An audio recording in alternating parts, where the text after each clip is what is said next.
noticed that when you sat down that we're almost matching today. Yeah. Did we plan this ahead of time? Might as well, dude. It's like something in the San Antonio area, right? It's like the choreography right? Of the season, maybe. Is this like a Black Mirror thing where it's like separated from birth? Doppelgangers? See that season premiere? I don't know if we should compare that. We should relate it to Black Mirror. We'll cut that out. It's good to see you, the hometown boy, Alex Hernandez, here at the AT&T Center. Tell me about you getting this undercard on the first UFC event in San Antonio in 4.5 years. It's an amazing privilege. It's a huge honor. I was here whenever they came for the first showing, the UFC event in San Antonio. I remember just being enamored by the event itself. I was cage side for the fights. A coach I had at the time, Bobby Southworth, had a lot of clout from being on The Ultimate Fighter Season 1. And so he got us tickets, and when we found out we were ringside, I was like, so shot down there, and you know, we were just enthralled by the whole thing. I remember thinking, like, what are the chances that they come back here, you know? And it's pretty fortuitous that it played out the way it did, because here I am ready to go, and here they are ready to have me. And so it's an amazing opportunity. Did you think that back then, leading up till now, that you would be the one in the octagon rather than on the outside looking in? I didn't know exactly when, but I knew I'd have it done. And I remember when I was 18 years old and I was going in this business, I remember telling myself, by the time you're 25, you're going to be in the UFC. There's no way that you're not in the UFC by 25. And life had its roller coasters in its way, juggling between fighting and finance and things like that. But it worked, it played out. You know, by the time I was 25, I was in the UFC. Well, I want to tell you a story, because the last time that you fought, January, I was in a restaurant, ESPN Plus, all the prelims are happening before the pay-per-view, no one's paying attention, no one gives a shit.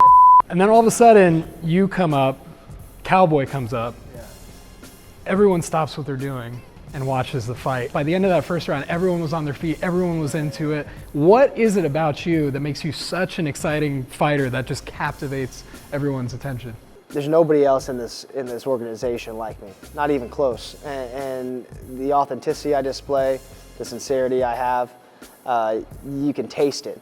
It's something that anybody with a beating heart can bite onto and be a part of. A week ago, I interviewed a famous muralist here in San Antonio. He's the guy that does all the spurs on the sides of buildings that go viral. Bug in his ear, maybe put a little inspiration on him. So what I want to ask you is, do you aspire to be the face of not only San Antonio fighting, but do you aspire to actually have a mural of yourself on some South Side Mexican restaurant downtown? I hadn't thought a lot about it, but when you say it like that, yeah, that'd be pretty freaking cool. Yeah, that's definitely, you know, part of the dream.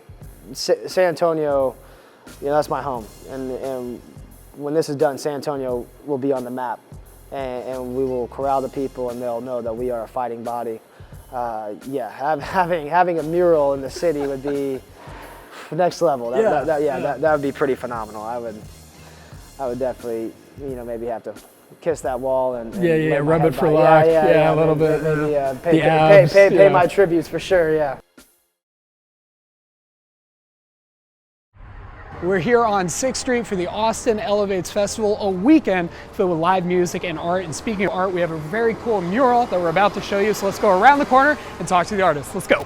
So who's around the corner? World famous pop artist Alec Monopoly. He spoke to us about his recent work. So I'm here in Texas painting a mural for Texas. So I kind of was inspired by a lot of the iconic Texan looks. We have Cowboy Monopoly, have some cactus, Texas flag, Scrooge with an oil reserve. I mean, I think it's amazing. Austin is an amazing city. I'm up for all charities. You know, I love giving back. Yeah, Thomas Henry is a great guy. He's an amazing guy for bringing me out here and allowing me to show my work and give back to the charity as well. So when people see this, what's the reaction that you want them to get when they're looking at this mural? Well, I want everyone to be happy and put everyone in a good mood and put a smile on people's face. And that's kind of the reaction of all my work. When people walk by, it reminds them of childhood, of family memories, playing Monopoly. You know, I just want to do this for the people and something they're going to enjoy. I feel like I'm a little overdressed too, because I noticed that you have all this paint all over you. How many clothes do you have to go through every time that you do one of these murals? Everything I own has paint all in it. My camera has, my phone has. Right. So I've kind of just given up trying to be perfectly clean. Did you need any help with anything? I feel like I'm a little artistic. I could put a little touches we got on there. this under control. No, are you Don't sure? worry. You stick to the TV. All right. Thank you, though.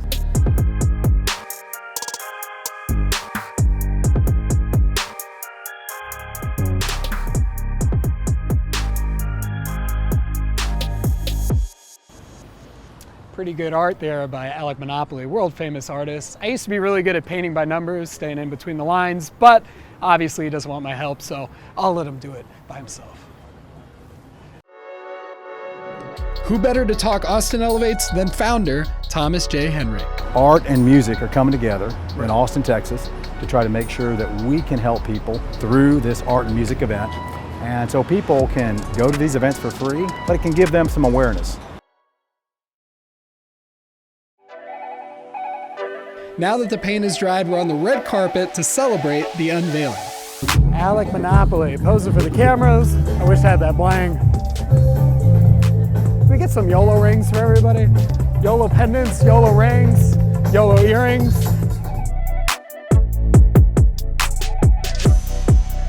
This is a great combination of art and music and philanthropy. There are some great charities involved tonight. And it's just going to be a fun thing. We're going to unveil this great mural, I guess, tonight. Are you excited to see this? Have you seen it yet? I have not seen it. Now that the red carpet is over, it's time for the unveiling.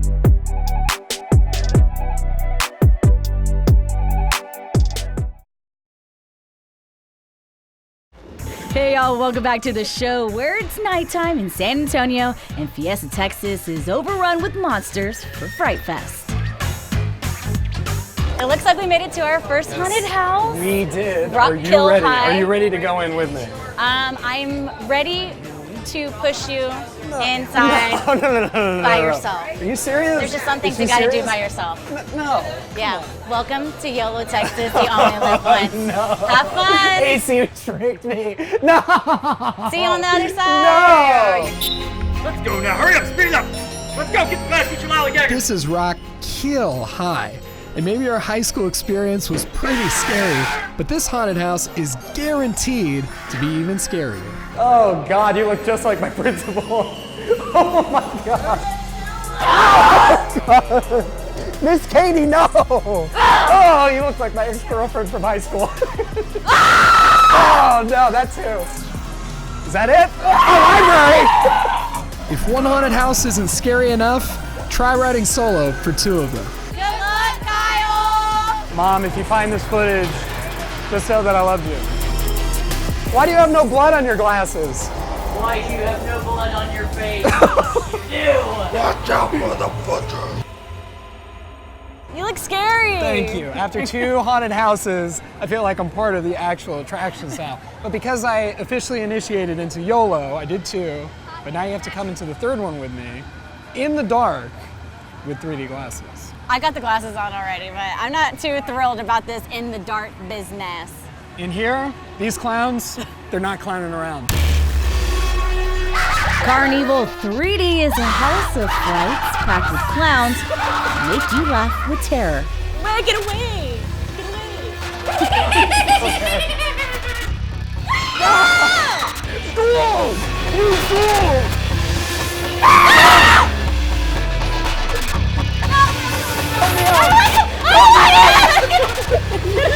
Get up! There's too I was offered as a sacrifice to the clowns in there by AC. So brave pushed that you him so sacrificed many your newest member of YOLO to the clowns. These things are no joke, I'm not gonna lie. And to take a break from all the terror, we made our way over to the Thirsty Buffalo. Definitely worked myself up an appetite after all that screaming and all the adrenaline pumping. I'm hungry. Actually, when I get nervous, I get really hungry, so to cope with that, I eat. That's a mud pie. I know mud pie, not a mud pie. I could dig that. We conquered, we survived, did. we made it out alive. Right. Yes. I'm gonna probably go home, turn on all my lights, go to sleep, maybe check the closet for clowns too, just in case. Yeah, a mix two of us. Right. But I think we should definitely end our night on a happier note with a show performance. Let's do it. Yeah. Ladies and gentlemen, boys and girls, step right up, step right up. I'm excited, man. I'm very excited. It's living the dream, you know, it's wow.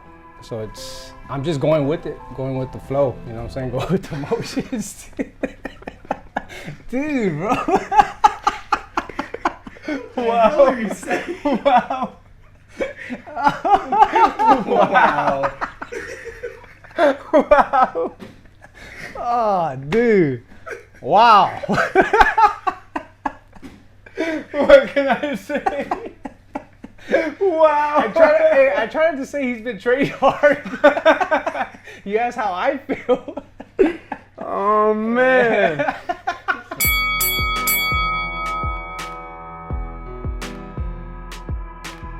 I'm ready for real. All right, Contender. Yeah. How did we get the call for the Contender series? So I was teaching class here at Ultimate Submission Academy, and I checked my phone. I just so happened to check my phone. I think I was going to change the radio station for the guys. And I had like 4 missed calls from my manager. I kind of knew what was coming, you know. I finished my class. I gave him a call, and my manager was like, "Hey, are you ready for the UFC?" And I was like, "Man, absolutely. I've never been more ready." He sent me the contract. I sent the contract, and here we are today, getting ready for August 13th. Now that you have a Spurs hat on and you're back on the bandwagon of San Antonio instead of Golden State, how important is it for you to put San Antonio on the map in terms of fighting? It's very important. We have a lot of talent in San Antonio. There's a lot of fighters, boxers, MMA fighters. You're not just carrying San Antonio, you're carrying your gym where you train out of, the people that train out of that gym, your families. I already kind of put a lot of pressure on myself as far as performing, as far as being a good role model to not just kids, but just people in general, you know. So it puts pressure on me to live a better life and to live a just life, you know. So it's good. It's a really good feeling knowing that I'm going to Las Vegas with, I feel, not just San Antonio on my shoulders, but Texas, you know. It's everything to me, you know. One of the big reasons why I fight and why I'm in the position that I am now is because I've been resilient. You know, there was a point in my career where I was 5-4, which in MMA or any combat sport is a horrendous record, you know, especially for someone who puts a lot of pressure on themselves. And my goal whenever I started this was to be the best in the world and be in the UFC. There was a point where I wanted to stop, and I had a lot of good people around me telling me that I need to continue pursuing my dreams, and I have. And right now we're 15-5, so I've gone 11-1 since then. Sorry, 10-1 since then. I'm from the west side of San Antonio.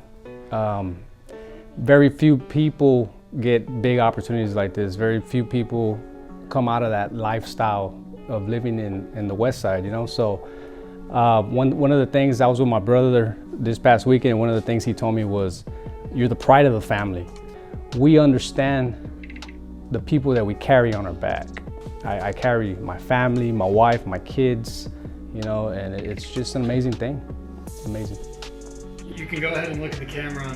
All the San Antonio people watching throughout the city, what's your message that you would want to give to them? San Antonio, thank you so much for the support, guys. We're going to go out there. We're going to show them what Judge Nation is about. We're coming home with this contract. Thank every single one of you guys who has been on the Judge Nation train. It's been a long time coming, guys. We've had our ups and downs, and you guys have stuck with me through all of them, man. So we're going to show Dana White, we're going to show the UFC why we deserve to be there, and start working towards our goal of being the best in the world and being the UFC champion.